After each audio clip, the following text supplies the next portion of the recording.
여러분 안녕하세요. 오늘 밤 우리는 인간관계라는 거대하고도 피곤한 미로 속에서 왜 우리는 늘 최선을 다하고도 혼자 남겨지는지에 대해 아주 깊고도 서늘한 대화를 나눠볼까 합니다. 창밖은 이미 어둠이 짙게 깔렸고 방 안의 공기는 차분하게 내려앉았네요.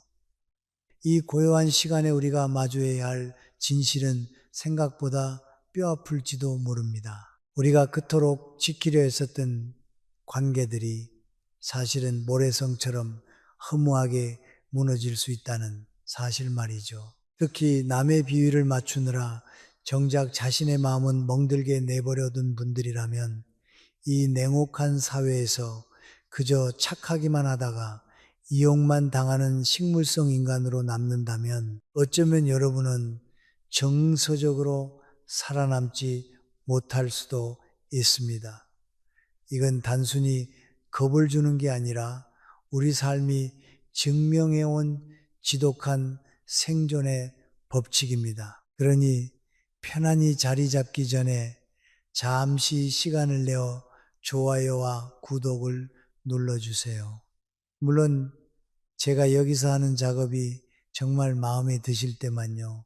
억지로 누르실 필요는 없습니다. 그저 여러분의 손가락이 이 밤의 흐름에 자연스럽게 동참하고 싶을 때, 그때 한 번만 클릭해 주세요. 지금 여러분은 어디에 계신가요? 침대 머리맡일 수도, 혹은 늦은 밤 홀로 마시는 맥주 한 잔 앞일지도 모르겠네요. 지금 계신 곳은 어디인가요? 그리고 그곳의 밤은 몇 시를 가리키고 있나요? 댓글로 남겨주시면 저도 여러분의 밤을 함께 걷는 기분이 들 것 같습니다. 자, 이제 불을 끄고 잔잔한 백색 소음을 위해 선풍기를 켜셔도 좋습니다. 오늘 밤의 여정을 함께 시작해 볼까요? 어느 날 평생 싫은 소리 한번 못하고 늘 웃는 얼굴로 사람들을 맞춰주던 분이 제 앞에서 눈물을 글썽였습니다. 그분은 마치 고장난 인형처럼 떨리는 목소리로 말하더군요. 제가 밥도 사고 먼저 연락하고 남들 기분 상할까봐 다 맞춰줬는데 정작 힘들 땐 제 곁에 아무도 없더라고요. 너무 바보같이 살았나 봐요. 그 말이 채 끝나기도 전에 저는 그분의 마음을 알아버렸습니다. 사실 이건 그분만의 이야기가 아니죠. 이 방송을 듣고 계신 여러분 중에도 비슷한 경험이 있으실 겁니다. 착하게 살면 복이 온다는 말을 믿고 사람들 사이에서 둥글게 살려고 노력했는데 어느 순간 정신을 차려보니 내가 고마운 사람이 아니라 그저 편한 사람, 더 정확히는 언제든 함부로 대해도 되는 만만한 사람이 되어 있는 그 불쾌한 느낌 말입니다.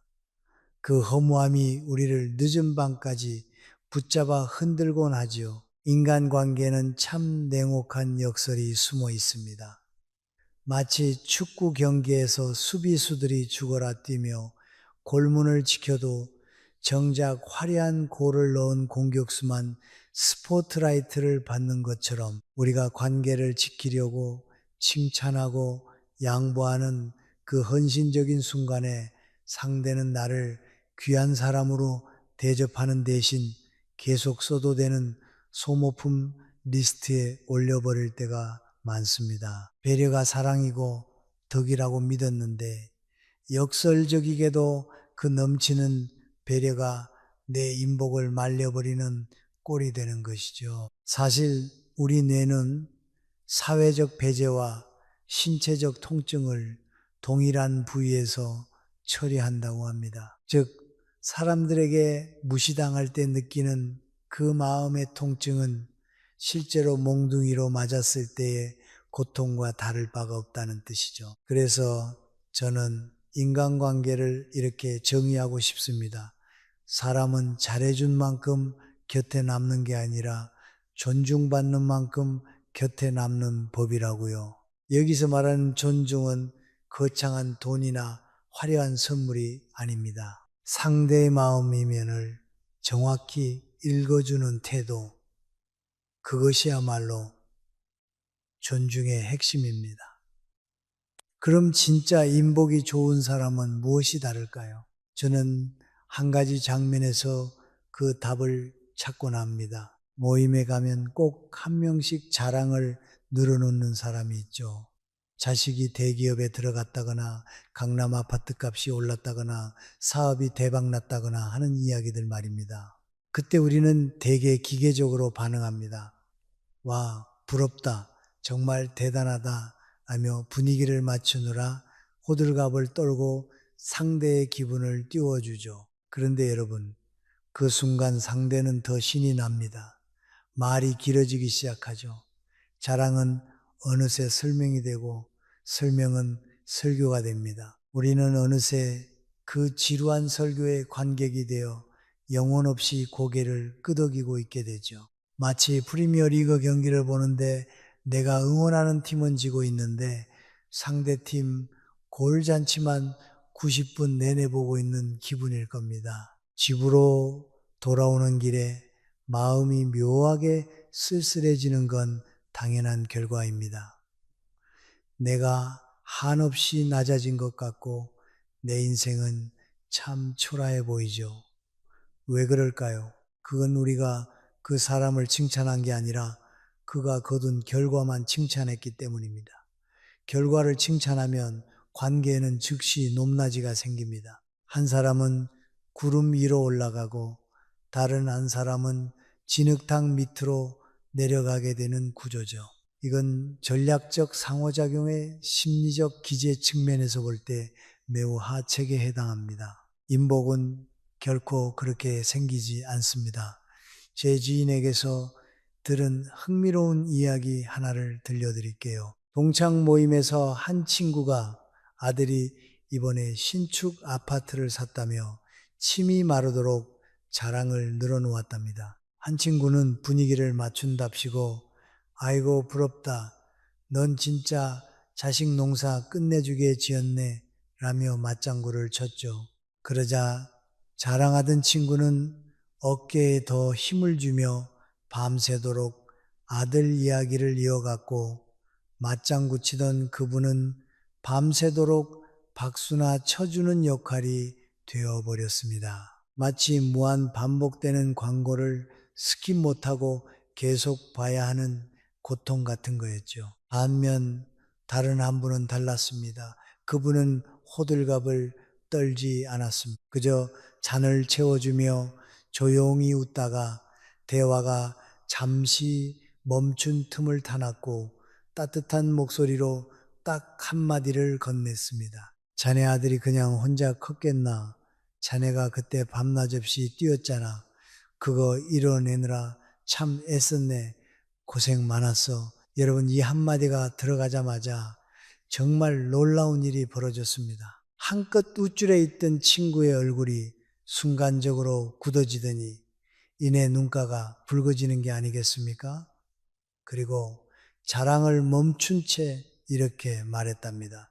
맞아. 나 그때 진짜 죽도록 일했어. 그걸 알아주는 사람은 자네밖에 없네. 이 차이가 보이시나요? 부럽다는 말을 들으면 사람은 자존심과 우월감만 비대해집니다. 하지만 애썼다는 말을 들으면 굳게 닫혔던 마음의 빗장이 열립니다. 결과를 칭찬하면 위계가 생기지만 수고를 알아주면 인간미가 깨어납니다. 사람은 겉으로는 화려한 결과를 자랑하고 싶어 하지만 속으로는 늘 누군가가 자신의 고단했던 시간을 알아주길 갈구합니다.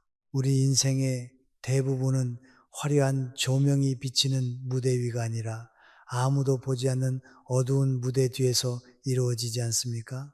그런데 누군가가 그 뒤편의 고독과 땀방울을 알아봐주는 순간 사람은 완전히 무장 해제됩니다. 그때부터 상대는 여러분을 비위 맞춰주는 광대가 아니라 내 영혼을 이해하는 동반자로 대하기 시작합니다. 인복의 물줄기가 바뀌는 역사적인 순간인 셈이죠. 다산 정약용 선생도 결국 이 본질을 꿰뚫어 보셨습니다. 겉으로 드러난 꽃과 열매만 부러워하지 말고 차가운 흙 속에서 묵묵히 버틴 뿌리의 수고를 헤아리라고 하셨죠. 공자 또한 남이 나를 알아주지 않음을 근심하기보다 내가 남의 수고를 알아주지 못함을 근심하라고 했습니다. 저는 이 고전적인 지혜들이 현대 인간관계의 핵심 중 핵심이라고 생각합니다. 귀인은 멀리서 백마 타고 오는 게 아닙니다. 내가 사람을 대하는 사소한 태도에서 태어나는 법이죠. 내가 사람의 결과만 바라보고 칭찬하면 내 곁에는 죽을 때까지 결과를 자랑하고 싶어하는 피곤한 사람들만 남을 겁니다. 하지만 내가 사람의 수고를 바라보면 내 곁에는 진심으로 마음을 나눌 진짜 사람들이 남습니다. 이 작은 차이가 훗날 우리 노후의 풍경을 완전히 갈라놓게 되죠. 여러분, 오늘부터 습관을 한번 바꿔보세요. 누군가 자랑을 늘어놓을 때 반사적으로 대단하다, 부럽다라는 말부터 꺼내지 마세요. 아주 잠깐만 멈추고 그 사람의 얼굴 뒤에 숨겨진 수고를 상상해 보세요. 그가 어떤 책임을 짊어지고 밤잠을 설쳤는지, 어떤 외로움을 버텨내며 그 시간을 지나왔는지를요. 그리고 딱 한마디만 건네보세요. 그거 이뤄내느라 참 애썼네. 이 짧은 말이 상대의 꼿꼿한 목을 내리게 하고 여러분을 세상에서 가장 곁에 두고 싶은 귀한 사람으로 만들 겁니다. 왜냐하면 그 말은 상대를 띄우는 가벼운 입술 서비스가 아니라 상대를 온전한 사람으로 대접하는 묵직한 진심이기 때문입니다. 사람은 결국 자신을 진심으로 사람답게 대접해 준 이에게 자신의 가장 소중한 마음을 건네게 되어 있습니다.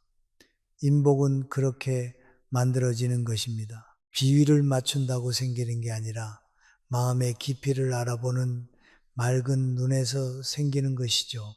사람이 사람을 붙잡으려 할 때 가장 먼저 하는 행동이 무엇인지 아십니까?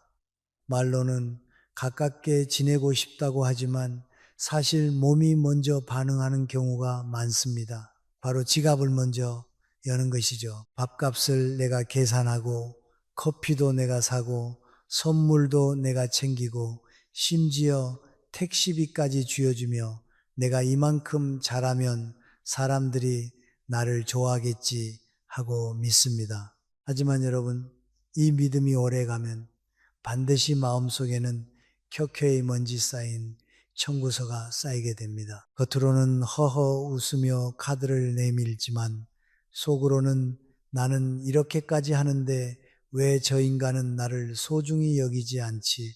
라는 지독한 억울함이 잡초처럼 자라납니다. 그 억울함이 어느 날 임계점을 넘어 폭발하는 순간 관계는 단칼에 잘려나가거나 설령 남아있더라도 이미 안에서부터 썩어 문드러지기 시작합니다. 마치 냉장고 구석에 둔 지 한 달 된 우유처럼 말이죠. 제가 아는 한 분이 계셨습니다. 모임만 나가면 늘 골든벨을 울리던 분이었죠. 처음에는 사람들이 구름처럼 몰려들어 감탄했습니다. 역시 우리 형님이야 통이 커. 이런 사람이 진짜 어른이지 라며 온갖 찬사를 보냈죠. 그분도 그 순간만큼은 자존감이 하늘을 찌르는 것 같았을 겁니다. 하지만 세월이 흘러 그분이 은퇴를 하고 이전처럼 지갑을 활짝 열기가 경제적으로 부담스러워지자 풍경은 180도 달라졌습니다. 단 한두 번 계산을 머뭇거렸을 뿐인데 모임의 공기가 싸늘해졌습니다. 연락은 뜸해졌고 단체 채팅방에서는 그분이 말문을 열어도 대답 없는 익십만 늘어갔죠.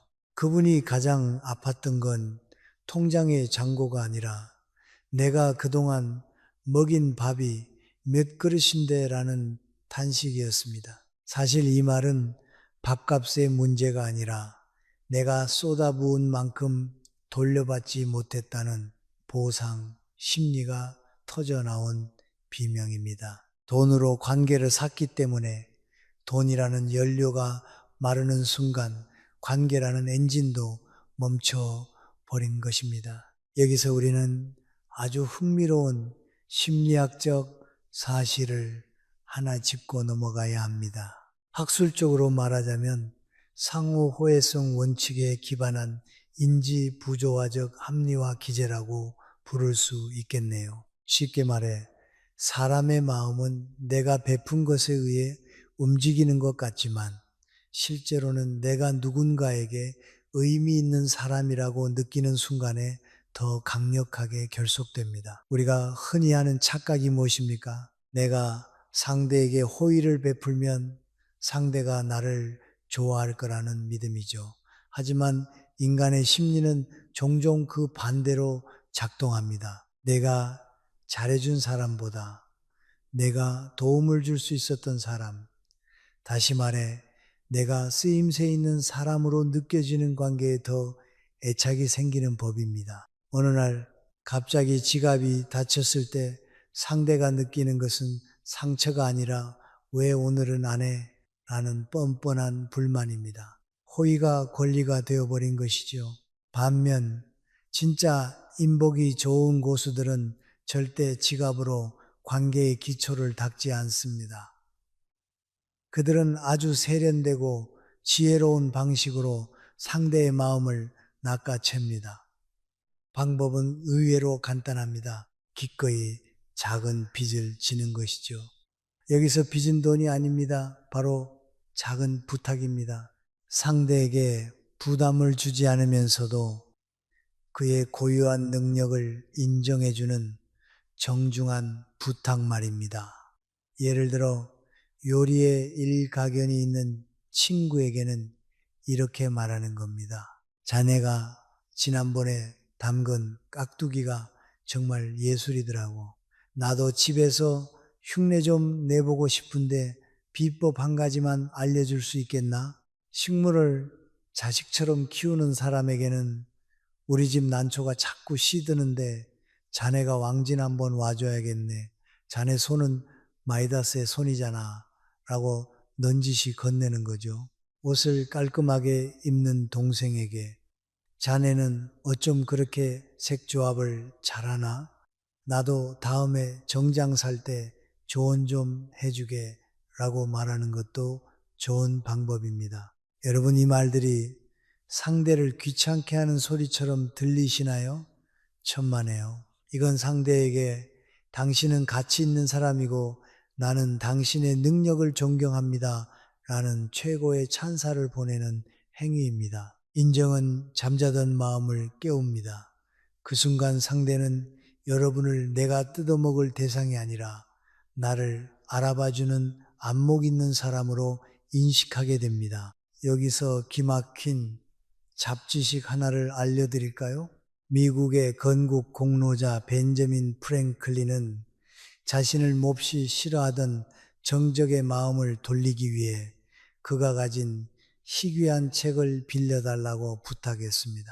책을 빌려준 정적은 프랭클린을 도왔다는 사실만으로 그에 대한 적개심을 거두고 평생의 친구가 되었죠.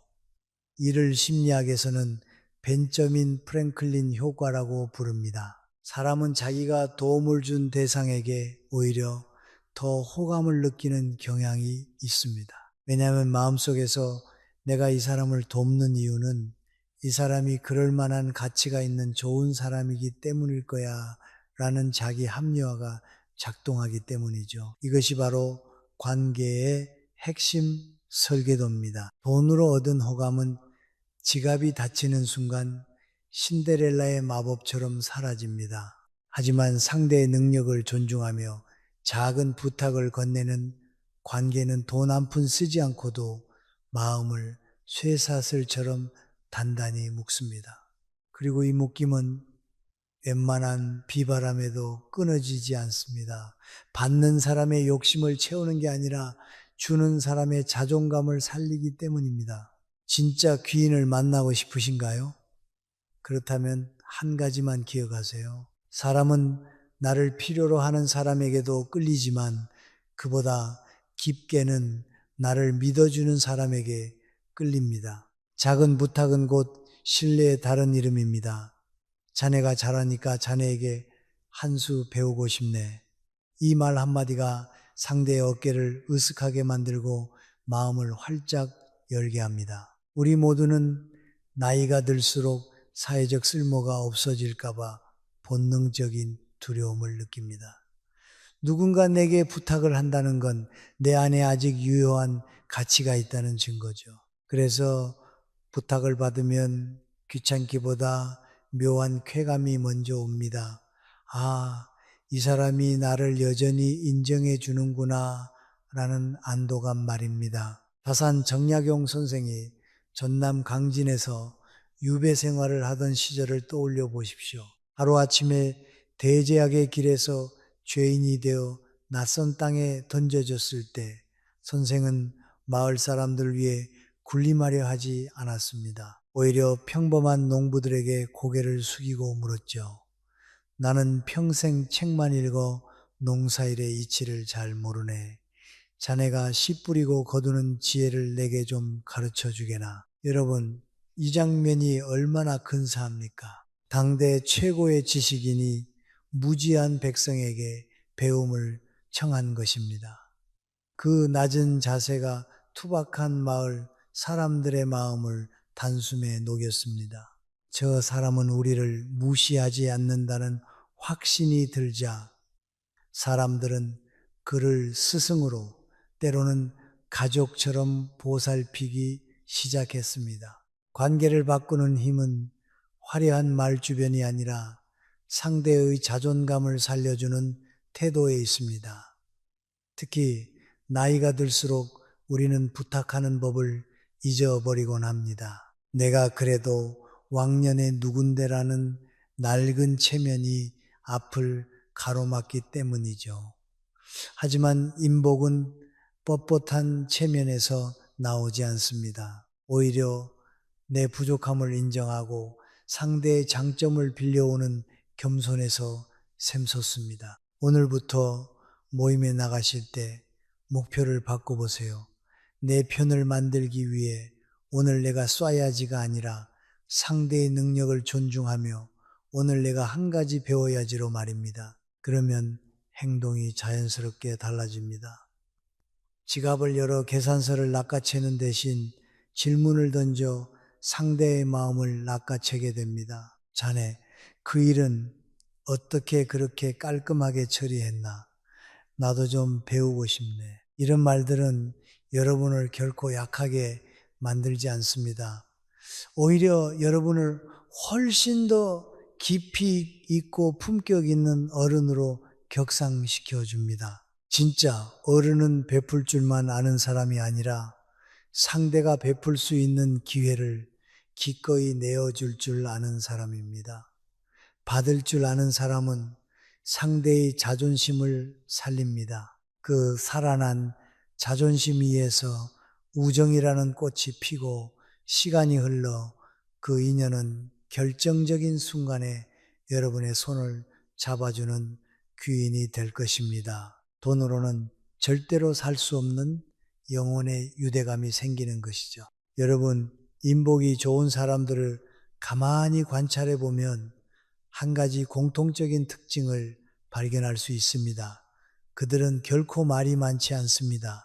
내가 살아봐서 아는데 같은 무거운 말보따리를 아무 때나 풀어놓지 않죠. 대신 상대가 말을 할 때 끝까지 듣습니다. 그리고 결정적인 순간에 아주 짧은 한마디로 엉킨 마음을 풀어줍니다. 반대로 인복이 마르는 사람들의 공통점은 무엇일까요? 바로 충고가 숨쉬듯 자연스러운 습관이라는 점입니다. 본인은 그것을 친절이자 자상함이라고 굳게 믿고 있겠지만 듣는 상대는 서서히 숨이 막혀옵니다. 관계가 멀어지는 속도는 대개 큰 싸움이 아니라 무심코 던진 옳은 말 한마디에서 시작되곤 합니다. 주변에 이런 분들 꼭 있죠. 누가 고민을 털어놓기만 하면은 즉석에서 자판기처럼 정답을 내놓는 분들 말입니다. 그건 네가 잘못 생각한 거야. 내 말대로 해봐, 거봐. 내가 처음부터 뭐라고 했어. 말하는 본인은 상대를 도와준다고 뿌듯해할지 모르겠지만 듣는 사람은 조용히 마음의 문을 걸어 잠깁니다. 왜냐하면 고민을 말하는 순간 우리가 원하는 건 완벽한 정답이 아니라 내 편이 되어줄 따뜻한 온기이기 때문입니다. 사실 사람은 대개 답을 이미 알고 있습니다. 그런데도 굳이 입을 열어 말하는 이유가 뭘까요? 마음이 답답해서 억울해서 내갈 곳 없는 감정을 잠시 내려놓을 자리가 필요해서입니다. 그때 필요한 건 냉철한 해결책이 아니라 감정이 잠시 쉬어갈 빈 의자 같은 여백입니다. 여기서 흥미로운 잡지식 하나를 알려드릴까요? 인류학자들에 따르면 인류가 진화하는 과정에서 귀는 항상 열려있도록 설계된 반면 입은 닫을 수 있게 만들어진 이유는 정보의 수집이 자기 표현보다 생존에 훨씬 유리했기 때문이라고 합니다. 즉, 남의 말을 듣는 것이 자기 주장을 펼치는 것보다 훨씬 더 고차원적인 생존 전략이라는 것이죠. 그런데 우리는 종종 이 진화의 섭리를 거스르고부터 열곤 합니다. 제가 들었던 사례 하나를 예로 들어보겠습니다. 며느리 문제로 속이 상해 친구에게 하소연하던 분이 계셨습니다. 똑같은 이야기를 두 친구에게 들려줬는데 그 반응이 극명하게 갈렸다고 하더군요. 한 친구는 하소연이 끝나기도 전에 혀를 차며 말했습니다. 아이고, 그러니까 내가 처음부터 합치지 말라고 했잖아. 네가 자꾸 져주니까 며느리가 기어오르는 거야. 내일부터 당장 딱 부러지게 말해. 이 조언 현실적으로는 맞을지도 모릅니다. 하지만 그 순간 하소연하던 분의 얼굴은 차갑게 굳어버렸습니다. 그리고 그날 이후 그 친구를 점점 피하게 되었죠. 왜일까요? 그 조언이 도움이 아니라 평가와 지적으로 들렸기 때문입니다. 학술적인 표현을 빌리자면 이는 상대의 서사적 주체성을 훼손하고 심리적 반발 이론을 자극하는 전형적인 소통 오류입니다.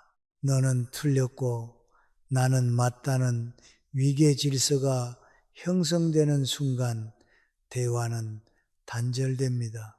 반면 다른 친구는 달랐습니다. 그는 어떤 해결책도 제시하지 않았습니다. 그저 고개를 끄덕이며 친구의 거친 손을 토닥여 주었죠. 그리고 이렇게 말했을 뿐입니다. 아이고, 혼자서 얼마나 속이 상했어. 다 내 마음 같지 않지. 살다 보면 그럴 수 있어. 많이 힘들었겠네. 여러분, 이 한마디가 가진 파괴력을 아시나요? 하소연하던 분은 그 따뜻한 한마디에 참았던 눈물을 쏟아냈습니다. 그리고 마음속으로 깊이 느꼈죠. 이 사람은 진짜 내 편이다. 이 사람 앞에서는 내가 못나도 괜찮구나. 그 순간부터 두 사람의 관계는 그 어떤 금은보화로도 살 수 없는 견고한 결속을 갖게 되었습니다. 인복이란 결국 이런 찰나의 순간에 만들어지는 법입니다. 심리학적으로 볼 때 섣부른 충고는 종종 우리의 통제의 욕구가 변형된 모습입니다. 상대가 힘들어하는 모습을 보면 우리 자신도 불편해지거든요. 그래서 그 불편함을 빨리 제거하기 위해 해결이라는 처방전을 급하게 써주는 겁니다. 하지만 그 해결은 상대를 위한 것이 아니라 나 자신의 안일함을 위한 것일 때가 많습니다. 내가 문제를 고쳐줬다는 자기만족, 나는 너보다 똑똑하다는 은근한 우월감을 확인하고 싶은 무의식이 섞여 있는 거죠. 그래서 충고를 일삼는 사람, 주변에는 진짜 마음을 나누는 친구가 남지 않습니다. 사람은 상담소를 찾는 게 아니라 관계 속에서 안식처를 찾고 싶어 하기 때문입니다. 다산 정약용 선생도 남을 가르치려 드는 오만함을 늘 경계하셨습니다. 저는 그 뜻을 현대적으로 이렇게 풀고 싶네요. 어른의 품격은 정답의 화려함이 아니라 질문의 여백에서 나온다라고요. 상대의 인생을 내 낡은 경험치로 수선하려 들지 않고 그저 옆에 조용히 앉아주는 그 넉넉한 여백이 사람을 살립니다. 말로 상대를 설득하는 것이 아니라 태도로 상대의 감정을 수용하는 것. 이것이 진짜 고수들의 대화법입니다. 여기서 아주 실용적인 기술 하나를 전수해 드리겠습니다. 바로 충고를 미루는 습관입니다. 누군가가 하소연을 시작하면 우리 입술 끝에는 내가 말했잖아. 그러니까 너는 이렇게 해봐 같은 말들이 근질근질하게 올라올 겁니다. 그럴 때 의식적으로 속도를 늦추세요. 그리고 마음속으로 단 한 번만 물어보십시오. 지금 저 사람이 원하는 게 정답일까? 아니면 내 편일까? 99%는 내 편입니다. 그럴 때는 말이 길 필요가 없습니다. 판단이 섞이는 순간 독이 됩니다. 그저 따뜻한 한마디면 충분합니다. 그럴 수 있지. 살다 보면 정말 그럴 수 있어. 이 말은 문제 해결을 포기하라는 뜻이 아닙니다. 상대의 감정을 있는 그대로 인정해주는 공감의 선언입니다. 감정이 충분히 인정받고 나야 사람은 비로소 다시 생각할 힘, 즉 회복 탄력성을 얻게 됩니다. 숨도 못 쉬게 몰아붙이며 당장 고쳐 라고 하면 사람은 더 움츠러들고 관계도 함께 쪼그라듭니다. 가벼운 농담 하나 해볼까요? 여러분, 세상에서 가장 맛있는 라면이 뭔지 아시나요? 바로 그럴 수 있지라는 이름의 라면입니다. 이 라면 한 그릇이면 웬만한 갈등은 다 소화가 되거든요. 물론 너무 많이 먹으면 방관자 소리를 들을 수도 있지만 인간관계에서는 이보다 훌륭한 보약이 없습니다. 여러분이 귀인을 얻고 싶다면 누군가의 고민을 들을 때 교정자가 되지 마십시오. 판사는 더더욱 되지 마십시오. 대신 기꺼이 의자가 되어주세요. 그 사람이 잠시 앉아 가쁜 숨을 고를 수 있는 튼튼하고 편안한 의자 말입니다. 사람은 자신을 고치려는 사람보다 자신을 묵묵히 지켜봐 주는 사람에게 자신의 전부를 줍니다. 그래서 인복이 좋은 사람들은 신기하게도 말을 유창하게 잘해서가 아니라 말을 아껴서 사람을 얻습니다. 그들은 상대의 인생을 대신 운전해 주려 하지 않습니다. 다만 옆 좌석에서 안전벨트를 채워주듯 짧고 따뜻한 말로 곁을 지킬 뿐입니다. 오늘부터 실천해 보세요. 누가 속상한 이야기를 할 때 해결책을 주고 싶은 마음이 목구멍까지 차올라도 꾹 한번 삼키십시오. 그리고 단정하고 조용하게 그 마법의 문장을 건네보세요. 그럴 수 있지. 살다 보면 그럴 수 있어. 이 한마디가 여러분을 피곤한 훈수꾼이 아니라 세상에 둘도 없는 든든한 내 편으로 만들어줄 것입니다. 사람들은 결국 편안한 여백이 있는 곳으로 모여들게 마련입니다. 억지로 끌어당기지 않아도 스스로 걸어들어오는 인연, 그것이 바로 우리가 꿈꾸는 진짜 인복의 시작입니다. 여러분, 사람을 오래 만나다 보면 아주 흥미로운 광경을 자주 목격하게 됩니다. 어떤 사람은 겉보기에 정말 완벽하거든요. 머리부터 발끝까지 흠잡을 데가 없고 하는 일마다 승승장구하며 대화 매너까지 일품이죠. 그런데 이상하게도 그 사람 곁에는 진득하게 남는 사람이 없습니다. 반대로 어떤 사람은 좀 허술해 보이고 가끔 실수도 하고 말주변도 그리 화려하지 않은데 사람들이 그 주변으로 자석처럼 모여듭니다. 저는 이 차이가 개인의 능력치에서 나온다고 생각하지 않습니다. 사실 능력만 따지면 전자가 훨씬 앞서겠죠. 진짜 차이는 바로 빈틈을 다루는 방식에서 나옵니다. 인복이 좋은 사람은 결코 완벽한 척 포장하지 않습니다. 대신 자신의 상처를 현재 진행형으로 징징대지 않고 과거 완료형으로 담담하게 꺼내 보여줄 줄 압니다.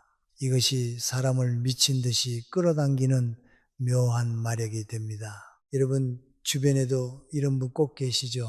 모임에 나타날 때부터 아우라가 남다른 분들 말입니다. 옷차림은 잡지 화보 같고 자식은 전교 1등에 남편은 승진 가도를 달린다는 이야기만 골라서 합니다. 약점은 철저히 숨기고 오직 성공 신화만 늘어놓죠. 겉으로는 다들 박수를 칩니다. 어머, 대단하시네요. 역시 사모님은 다르세요. 하지만 속마음은 어떨까요? 어휴, 혼자 잘나셨네. 같이 있으면 숨이 턱턱 막힌다. 라고 생각하며 돌아서는 순간 그 사람의 이름을 머릿속에서 지워버립니다. 왜일까요? 완벽함은 존경을 불러일으킬 수는 있지만 동시에 지독한 경계심을 만듭니다. 사회심리학에서는 이를 상향적 사회 비교에 의한 자기 보호 기제라고 부릅니다. 쉽게 말해 너무 잘난 사람 앞에 서면 내가 초라해 보이니까 본능적으로 거리를 두게 된다는 뜻이죠. 마치 너무 깨끗한 수술실에 들어가면 먼지 하나 묻히지 않으려고 조심조심 걷다가 금방 나오고 싶어지는 것과 비슷합니다. 가벼운 농담 하나 해볼까요? 여러분, 세상에서 가장 무서운 사람이 누군지 아시나요? 바로 실수를 한 번도 안 해본 사람입니다. 그 사람은 사람이라기보다 인공지능 AI나 정밀기계에 가깝죠. 그런 분이랑 커피 한 잔 마시면 설탕 한 스푼 넣는 것도 눈치 보여서 제대로 못 넣을 겁니다. 어머, 건강 생각하셔야죠 라는 완벽한 조언이 돌아올까봐 무섭거든요. 반대로 어떤 사람은 좀 투박합니다. 국밥을 먹다가도 야, 나 옛날에 돈 없어서 반지하 살 때 연탄불 꺼져서 얼어 죽을 뻔했잖아. 그때 먹던 이 국밥이 얼마나 그리웠는지 몰라 라며 허허 웃습니다. 자신의 아픈 과거를 숨기지 않고 툭 던집니다. 그런데 그 말이 자랑처럼 들리지 않고 오히려 인간미로 다가옵니다. 듣는 사람의 마음도 덩달아 무장해제되죠. 형님도 그런 시절이 있었어요? 사실 저도 예전에 장사 망해서 한강 갈 생각까지 했었는데라며 자기 속마음을 꺼내게 됩니다. 이것이 바로 취약성의 힘입니다. 한 사람의 담담한 고백이 다른 사람들의 마음을 여는 열쇠가 되는 것이죠. 학술적으로는 이를 실수 효과, Pratfall Effect라고 합니다. 완벽해 보이는 사람이 사소한 실수를 하거나 인간적인 약점을 드러낼 때 호감도가 급상승하는 현상을 말하죠. 여기서 아주 흥미로운 잡지식 하나를 전해드릴게요. 일본에는 긴츠기, 긴숙이라는 예술 기법이 있습니다. 깨진 도자기를 버리지 않고 그 틈을 금칠로 메워 다시 붙이는 작업이죠. 신기하게도 긴츠기를 거친 도자기는 깨지기 전보다 훨씬 비싼 값에 팔립니다. 상처가 흉터가 아니라 세상에 하나뿐인 아름다운 문양이 되었기 때문이죠. 우리 인간관계도 마찬가지입니다. 완벽한 도자기 같은 인생보다 깨진 틈 사이로 금빛 진심이 흐르는 인생이 훨씬 더 매력적입니다. 하지만 여기서 정말 주의해야 할 경계선이 하나 있습니다. 상처를 드러내되 그 시제를 잘 살펴야 합니다. 인복을 부르는 상처는 반드시 과거 완료형이어야 합니다. 나 지금 너무 힘들어. 세상은 왜 나한테만 이럴까? 라며 현재의 불행을 징징대듯 쏟아내는 것은 취약성을 드러내는 게 아니라 감정적 구걸에 가깝습니다. 이건 상대에게 엄청난 감정 노동을 요구하는 행위죠. 처음 한두 번은 위로해 주겠지만 만날 때마다 우울한 기운을 전염시키는 사람 곁에는 아무도 남지 않습니다. 결국 에너지가 바닥난 지인들은 하나둘씩 뒷걸음질 치게 되죠. 반면 상처를 과거의 서사로 정리해서 들려주는 것은 징징거림이 아니라 품격 있는 공유입니다. 그땐 참 힘들었지. 내가 많이 부족했어. 그래도 그 시간 덕분에 지금의 내가 있는 것 같아. 이런 말은 듣는 사람에게 부담을 주지 않습니다. 오히려 존경심을 갖게 하죠. 아, 이 사람은 인생의 파도를 넘었지만 무너지지 않았구나 라는 인식을 심어줍니다. 이 차이가 귀인을 부르느냐 아니면 지인들을 쫓아내느냐를 결정합니다. 다산 정약용 선생도 인생의 가장 큰 상처였던 18년의 유배 생활을 숨기지 않았습니다. 오히려 그 척박한 땅에서 학문의 꽃을 피워냈고 자신의 처지를 담담하게 글로 남겼죠. 상처가 없어서 어른이 되는 게 아닙니다. 상처를 잘 다스려 남을 품을 줄 아는 여유를 가질 때 비로소 진짜 어른이 되는 법이죠. 명심보감에 이런 말이 나옵니다. 수청모 시 모유 요 인찰무도 엔찰모두니라. 물이 너무 맑으면 물고기가 살지 못하고 사람이 너무 살피고 따지면 따르는 무리가 없다는 뜻입니다. 너무 완벽해 보이려고 애쓰는 것은 내 주변의 물을 너무 맑게 만들어 물고기들을 다 쫓아버리는 것과 같습니다. 가끔은 여러분의 헐렁한 모습도 보여주세요. 나 오늘 길 잃어버려서 한참 헤맸잖아. 라든지 나 요즘 건망증이 심해져서 냉장고에 휴대폰을 넣어놨더라고. 같은 가벼운 농담도 섞어보세요.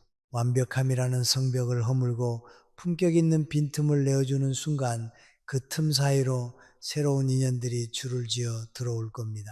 여러분을 시기하거나 질투하던 사람들도 여러분의 인간적인 고백 앞에서는 도끼를 내려놓게 됩니다. 두 번째 농담을 던져보자면 여러분이 완벽하려고 노력할 때 가장 좋아하는 건 여러분의 적들 뿐입니다.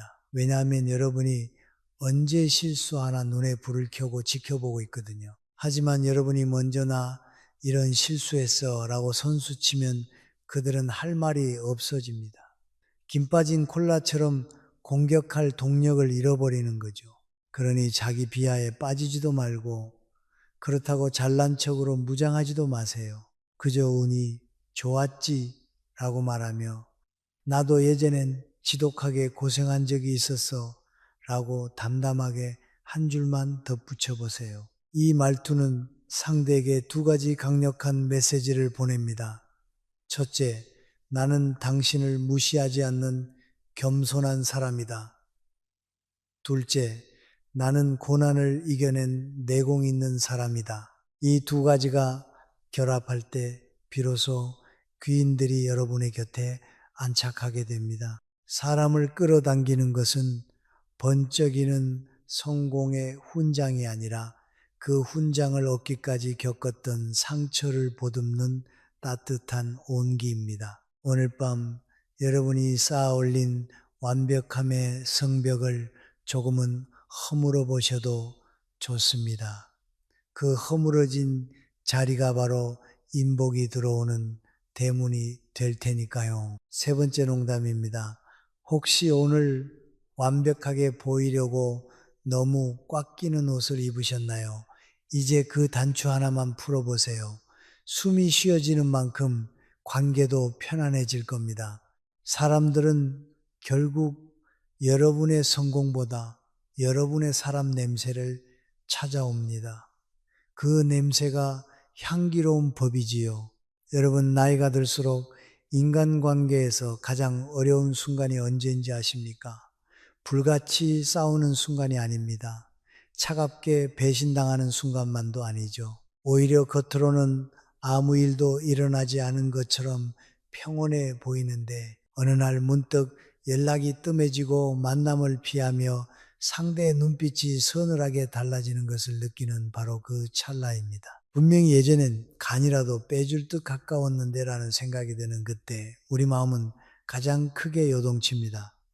사람은 그럴 때 본능적으로 두 가지 선택을 하곤 하죠. 구차하게 매달리거나 아니면 세상 전체를 냉소하며 마음의 빗장을 걸어 잠그는 겁니다.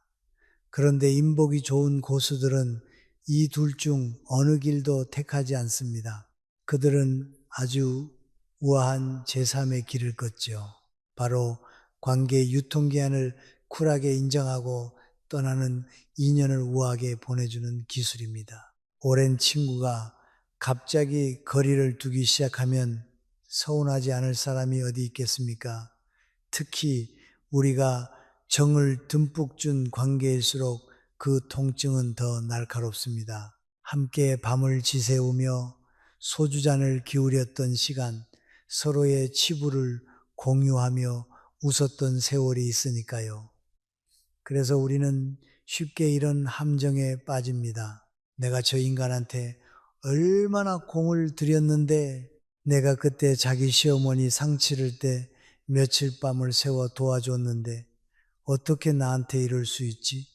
여러분, 이 생각이 나쁘다는 게 아닙니다. 지극히 인간적이고 자연스러운 마음이죠. 하지만 문제는 그 서운함이 행동으로 튀어나와 상대를 압박할 때 발생합니다. 가벼운 농담 하나 해볼까요? 여러분, 헤어진 연인에게 취해서 자니? 라고 문자 보내는 것보다 더 무서운 게 뭔지 아십니까? 바로 멀어진 친구에게 너 요즘 왜 나 피해? 내가 뭐 잘못했어? 라고 따져 묻는 겁니다. 이건 마치 유통기한 지난 우유를 들고 가서 편의점 사장님 멱살을 잡는 것과 비슷하죠.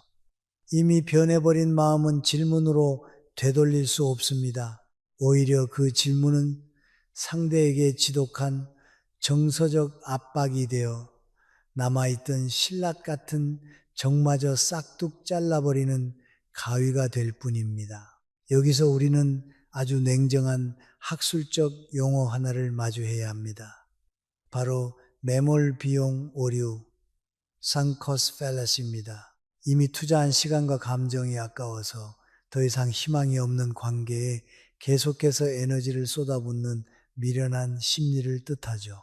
인복이 없는 사람들은 이 매몰 비용에 집착하며 떠나는 사람의 바짓가랑이를 붙잡습니다. 하지만 인복이 넘치는 사람들은 관계에도 엔트로피 법칙이 적용된다는 사실을 잘 압니다. 모든 질서는 시간이 흐르면 무질서로 향하고 영원한 관계란 존재하지 않는다는 우주의 섭리 말이죠. 흥미로운 잡지식 하나 알려드릴까요? 우리 뇌가 기억할 수 있는 안정적인 인간관계의 최대치는 약 150명 정도라고 합니다.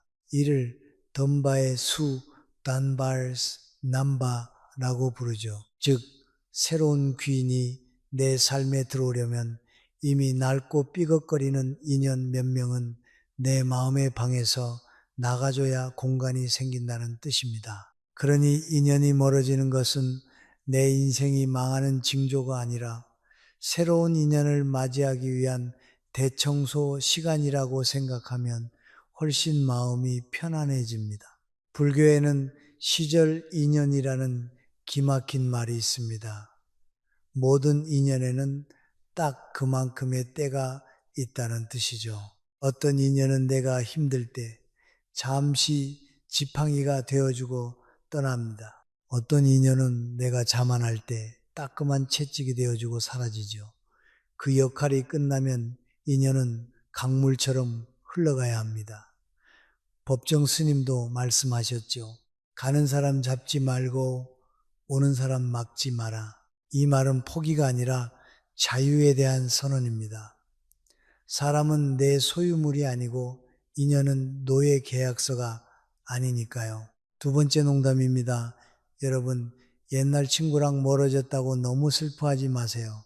사실 그 친구도 여러분의 옛날 이야기를 100번쯤 들어서 지겨웠을지도 모릅니다. 이제 새로운 사람을 만나서 여러분의 그 전설 같은 무용담을 다시 신상인 것처럼 이야기할 기회가 생긴 거라고 긍정적으로 생각하자고요. 진짜 귀인을 얻고 싶다면 보상 심리부터 쓰레기통에 던져버려야 합니다. 내가 이만큼 줬으니 너도 이만큼 내놔라 하는 마음은 사랑이 아니라 거래입니다. 인복은 계산기를 두드리는 소리를 가장 싫어하죠. 베푼 사랑이 아름답게 남으려면 주는 행위 그 자체로 기쁨을 느끼고 거기서 마침표를 찍어야 합니다. 준 뒤에 자꾸 장부를 들여다보는 순간 여러분은 고마운 은인에서 지독한 채권자로 전락하게 됩니다. 채권자 옆에 있고 싶은 채무자는 세상에 아무도 없습니다. 특히 자식이나 후배들에게 내가 너를 어떻게 키웠는데 라는 말을 자주 하신다면 당장 멈추셔야 합니다. 그 말은 상대에게 죄책감이라는 감옥을 선물하는 것과 같습니다. 죄책감이 쌓이면 사람은 효도를 하는 게 아니라 도망칠 궁리를 하게 되죠. 원망은 도망을 위한 훌륭한 핑계가 됩니다. 진정한 대인 나래는 도왔다면 그 즉시 잊어버리는 사람입니다. 잊어야 비로소 그 공덕이 내 인복으로 쌓이는 법이죠. 세 번째, 농담입니다. 혹시 여러분의 친절을 당연하게 여기고 떠난 사람이 있나요? 축하드립니다. 여러분은 방금 인생에서 가장 비싼 인간 쓰레기 처리 비용을 지불하신 겁니다. 이제 그 빈자리에 훨씬 더 향기로운 꽃을 심을 수 있게 되었으니 소금 뿌리고 잊어버리세요. 마지막으로 이 말씀을 꼭 드리고 싶습니다. 인복은 비위를 맞추는 기술이 아니라 내 안의 품격을 지키는 태도에서 나옵니다. 상대의 수고를 알아주는 따뜻한 눈, 지갑 대신 부탁으로 상대의 가치를 살려주는 지혜, 충고 대신 그럴 수 있지라고 말해주는 여백, 완벽함 대신 담담한 상처로 다가가는 용기, 그리고 떠나는 인연을 우아하게 보내주는 넉넉함. 이 모든 것이 어우러질 때 여러분의 삶에는 억지로 부르지 않아도 귀인들이 구름처럼 모여들 것입니다. 돈으로 산 관계는 계산서가 남지만 진심으로 맺은 관계는 영혼의 울림이 남습니다. 이야기의 템포를 조금 늦춰보겠습니다. 이제 긴 여정의 끝자락에 다다랐네요.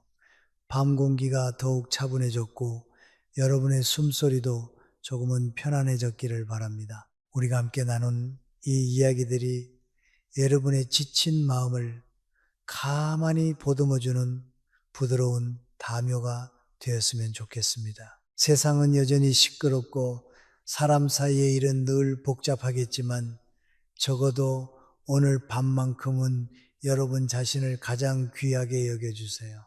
타인의 눈치를 보느라 굽혔던 어깨를 펴고 스스로에게 참 애썼다, 고생 많았다라고 속삭여 주세요. 어느덧 자정이 가까워진 시간, 방 안의 불빛은 희미해지고 세상의 소음은 저 멀리 페이드 아웃되듯 사라져갑니다. 마치 짙은 안개 속으로 배가 서서히 사라지듯 우리의 걱정들도 이 밤의 어둠 속으로 부드럽게 녹아듭니다. 여러분의 꿈길에는 오직 따뜻한 바람과 잔잔한 물결만이 가득하기를, 그리고 내일 아침 눈을 떴을 때는 오늘보다 조금 더 가벼워진 마음으로 사람들을 마주할 수 있기를 진심으로 바랍니다.